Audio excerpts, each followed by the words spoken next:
Good morning, beautiful, blessed souls. I hope you enjoying your Wednesday. We're halfway through the week. Oh, I'm trying to set this thing where I don't have to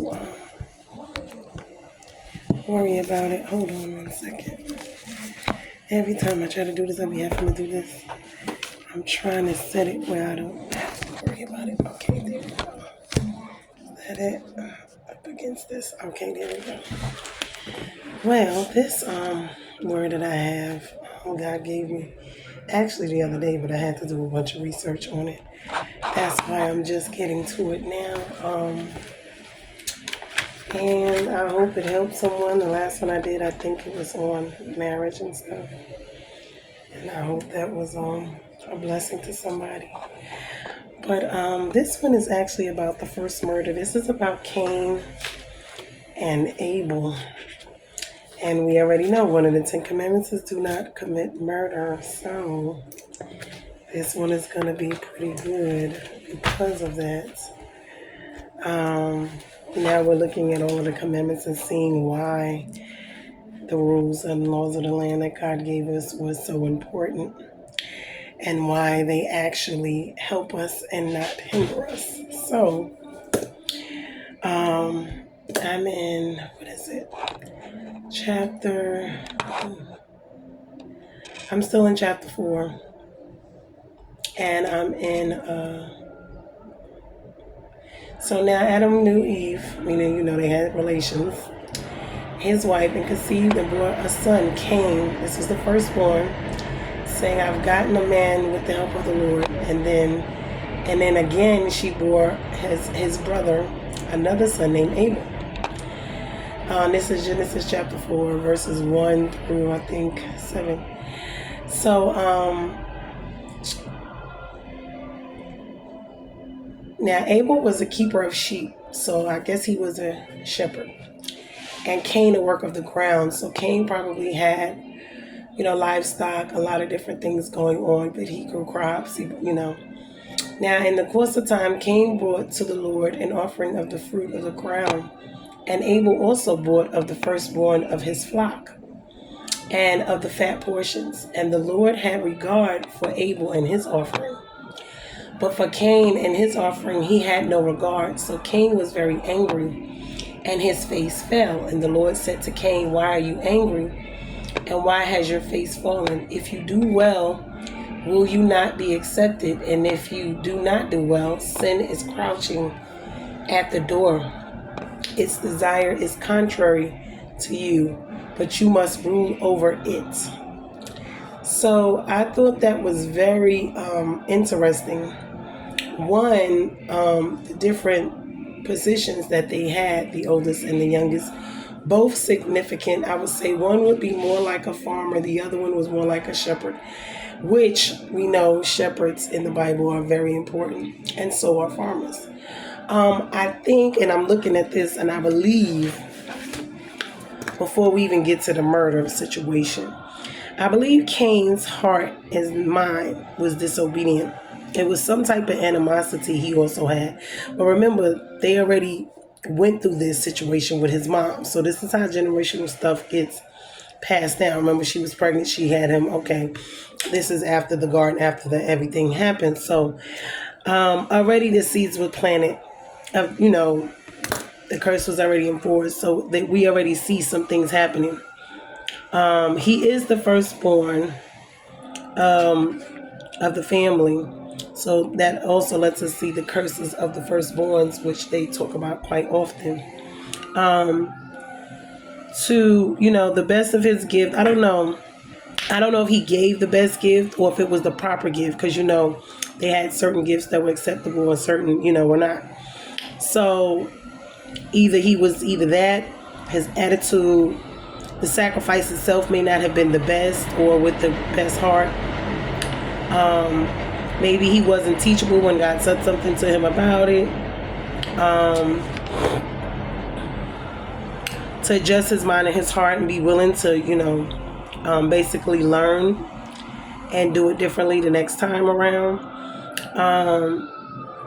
And I believe he also was envious and jealous and covetous and pride and anger of his brother, his younger brother. So this already put something in him, I guess, between his brother. Maybe he felt like the work was too hard. Remember, the ground was cursed. I'm just thinking of things that he may have had in his heart or in his mind. But as the firstborn, like I said, eventually, we're going to get to the firstborn and their curses, because there was a firstborn, I believe, curse that they have in him. But anger towards God, I'm thinking, and Abel, was just doing what he normally does. And, this is why I'm like, well, something must have been going on, because Abel's, his sacrifice wasn't actually accepted. So it must have was the right heart, the right type of sacrifice, because God was specific about a lot of those type of things. So let's get into what actually happened. So Cain spoke to Abel's brother, and when they were in the field, Cain rose up against his brother Abel and killed him. Then the Lord said to Cain, "Where is Abel, your brother?" And he said, "I do not know. Am I my brother's keeper?" And the Lord said, "What have you done? The voice of your brother's blood is crying to me from the ground. And now you are cursed from the ground, which has opened its mouth to receive your brother's blood from your hand." This is serious. So we can understand innocent blood. God is serious about innocent blood. And when it's shed, and you hear what he says, the blood from the innocent ones cries out from the ground to him. So when you work the ground, and he told him, "You're cursed. When you work the ground, it shall no longer yield to you its strength. You shall be a fugitive, a wanderer on the earth." Law. Cain said, "My Lord, my punishment is greater than I can pay. Behold, you have driven me today away from the ground, from your face. I shall be hidden. I shall be a fugitive and a wanderer on the earth. Whoever finds me shall kill me." Then the Lord said to him, "Not so. If anyone kills Cain, vengeance shall be taken on him sevenfold." And the Lord put a mark on Cain, lest anyone found him should attack him. And Cain went away from the presence of the Lord and settled in the land of Nod, east of Eden, which I believe that was kind of they were evil and wicked there once he went there and created his family. But we see how vengeance is the Lord's. He does not allow, us to take vengeance against one another. And now we can get into it, because he told him to do right, and right will be with him. He rejected God. I don't think he really knew God like that. So his relationship with God was not, one of in good standing. Some people, God just have a favoritism towards them. I guess it's their heart. I don't know. But God sees the heart, and he sees the minds of human beings. Everyone else looks at the outside. And this is why certain people are like Abraham. They had covenants like other people did not. They were able to walk and talk with God, and but it is the favor of the Lord. But it's people's hearts, and I guess whatever it is going on, because I can't say for certain, but I believe that God, he sees their hearts, and this is why those ones are special, or his favorites, or has favor with them, meaning a regard for them, a rapport, a relationship, a closeness, with these people. It's not that he don't love us all, but it's just he has a better rapport with some than others, So then I see, so after he kills his brother, which is very serious, because this is the first recorded murder. And like I said, we see now how envy, covetousness, jealousy, why he put it in the commandments, because this is what causes innocent blood to be shed. And it's to that extent of they hate these people so much, I guess, to the point that they're willing to actually kill them, even though, and they're siblings. So we must look at this. These are right in your own bloodline, your own family, your own. But see, this is the devil at his finest, because, this came in because of sin. And so here we are having to deal with it. Even now, all of these many, centuries or whatever later, we're still dealing with it, because we see bloodshed each and every day, murders, and I had posted something up yesterday about how many murders worldwide, or how many people die, not even murders, how many people die each day, daily.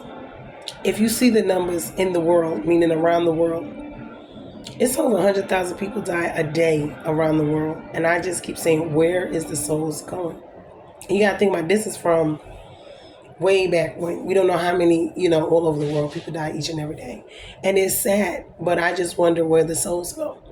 This is why this is so important. And even with this situation here, with the murder situation and vengeance and evilness and wickedness, it's crazy. It's just crazy. But he left, and I can imagine Abel and even, the situation, because he didn't know, he didn't even pay it no mind. He didn't think to himself that his brother would do such a thing to him, and it's just amazes me how people have the audacity, or it's not even them, because I know it's the spirit, but it has to already be something in there for them to do these type of things. That takes a great type of wickedness and no conscience and hate. It really does. There's no love there when you can actually kill, murder someone, especially for no reason. They didn't do anything to you. You see what I'm saying? Just because you don't like them, or you have an issue or problem with them. Oh, I'm sorry, y'all. Keep all of that up there. Okay. So, and I could just imagine, being killed in his blood, and just being, not knowing, being innocent. My heart goes out to him because of so many reasons. And, it's sad. Innocent blood. People, who haven't done anything. And this is why, killing is so to God, because their blood cries out to him. He hears it. The blood is the life of the person, remember? And this is the lifeline. But I did look at what they did, as well as, one being a farmer, I think, or I believe. And no, he worked with the ground, which, and Abel was a shepherd. So I would imagine, because God is our shepherd, that might be another thing too. And I was looking up shepherd and what a shepherd does. And a shepherd really does a lot. They're usually by themselves. They don't have families or responsibilities yet. They're not married. They're usually singled out. And it reminds me of us chosen people, or the peculiar ones that he chooses to do his work, because, and let us see, even Jesus he walked around, by himself for the most part. He had the disciples, but, just the type of life around the clock of watching the sheep and tending to the sheep and the lambs, and, feeding them, protecting them, the different weathers, no matter where they're nomadic. So they go from place to place grazing, and, it is so interesting when I looked that part of it up. And it's really kind of lonely, it's kind of lonely. So Abel, I don't know, maybe Cain thought he was walking around doing a whole lot of nothing. It's sad to think that, but being Abel was not a great thing either. He got to walk around and, tend to the sheep, but his life was really one of, he had to sacrifice his own life for his herd. And that's what they do, and that's why God is the great shepherd, because it really takes you not to have a life to be, a shepherd. And we symbolize that as a pastor, or one who cares for, takes care of, and they basically lay their life down in more than one way. To add the physical life, because in their physical lives, they don't get to do a whole lot. And then in their spiritual life as well. So it was just amazing to me that, and then they went on to a place called Nod, and Cain had children and all this other stuff. And then Lamech did polygamy. I think he was angry too. So I think these people did well in life, but they did it without God, and God's hand was not upon them. And this just shows us, our own will. It was polygamy, there was anger, there was, so I assume maybe there was abuse and different things like that. But this was not stuff that God intended anyway. But like I said, I just feel, really bad for Abel. It's, I don't know. And maybe that's why he was favored too, because he was a shepherd. Or maybe his sacrifice is like, I'm still trying to figure this out. But whatever the reason, his relationship with God was a whole lot, And Cain, could have had it that way as well. If he had have just changed his heart and paid attention to God and what he wanted and tried to please God, I guess, or do what was pleasing to God, meaning when we live our lives according to what pleases God, it does please him. See what I'm saying? So maybe his mind and his heart and all of that just wasn't there. And remember, these are the firstborns of, so they had already sinned. So it's right there. You see it reproduced again, meaning through the bloodline, the seed, the generational situations going on already. The seed of the mother and father into the children. So this is where we get the generation curses, this generation bloodline. Once you sin, you birth more sin.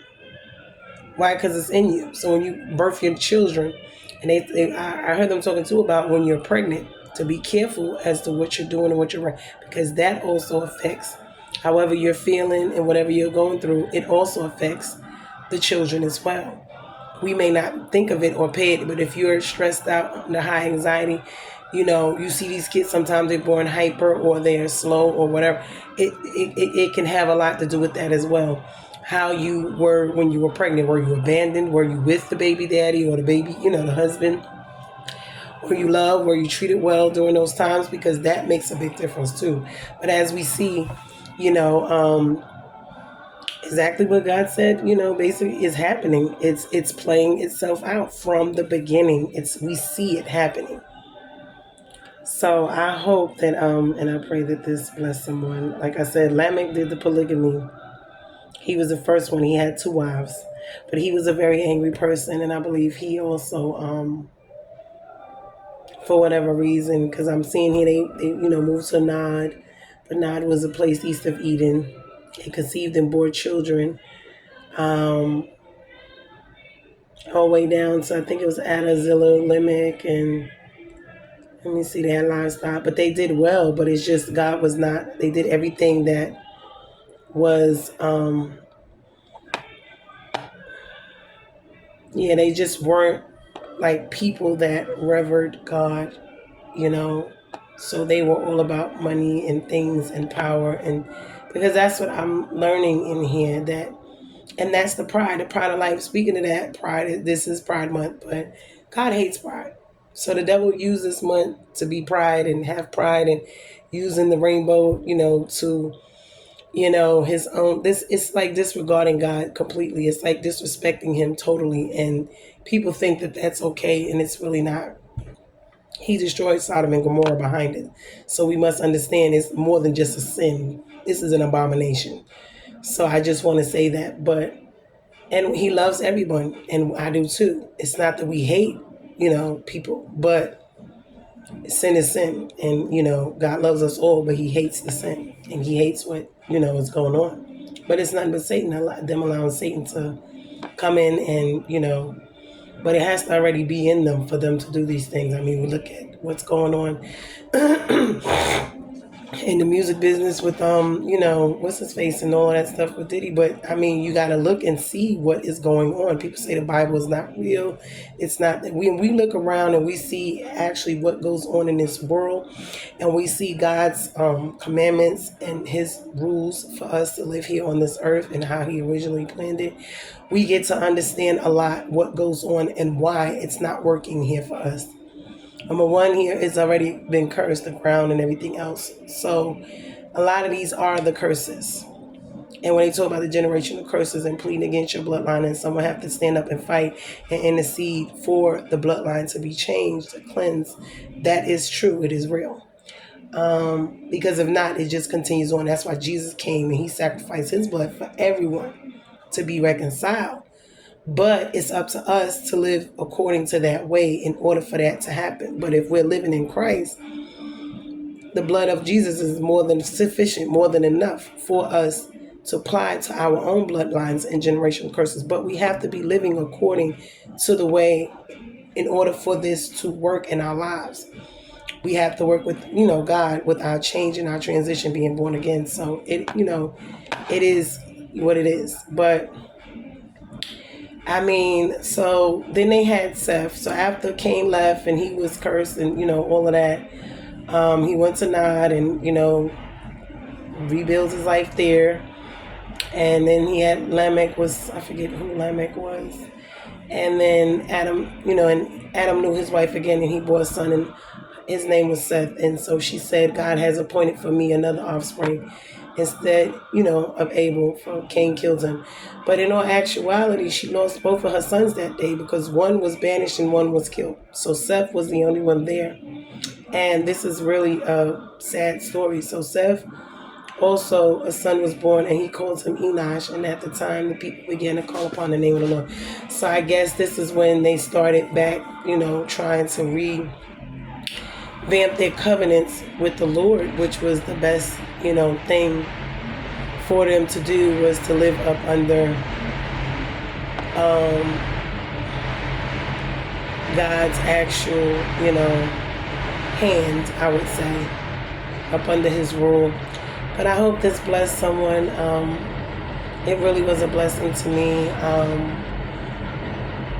We're going to get into Noah because Noah is, being that it's Pride Month, there's a lot going on. We already know that the rainbow was put in the sky because God promised not to destroy the world again with water. So that's why the rainbow was given, which is what they use now for Pride Month to mock God. And pride is the one thing he hates because that's the one thing the devil has been promoting all this time. And so not only are they promoting their homosexuality and disobedience, but they're also promoting the rainbow, which was given to us by God, for as a promise to us. That was actually a promise and a blessing to us. But the devil always copies, and he uses things against God all the time, and he uses us. And it's sad that we allow it because we have choice. We can choose to be one way or the other. And God gives us our choice. He gives us free will. He does not force himself. So whatever we decide to do here on earth is what it will be, because it will be our own choice. Our own choices. He gives us the layout, and you pick and choose which way you want to go and what you want to do. But I hope this was a blessing. I pray, and thank God for, being able to get the insight on it. And rain down on me. Take me in your arms and hold me close. Rain down on me. I hope you guys enjoy your Wednesday. Be blessed. And June is a beautiful month. It is filled of sunshine. So we want to enjoy this month. But be blessed. I hope you enjoyed this word. And I'll be back, I guess, with Noah when he gives me a chance to finish doing my my researching on it. But be blessed, you guys. You, your families, enjoy this wonderful summer days that God has given us, and enjoy the sun, before winter comes. Everything is a time in the season, so we got to enjoy this beautiful weather and the sun and shining and everything growing, because this is the season. But be blessed. We are bruised and not broken always. And enjoy your day later.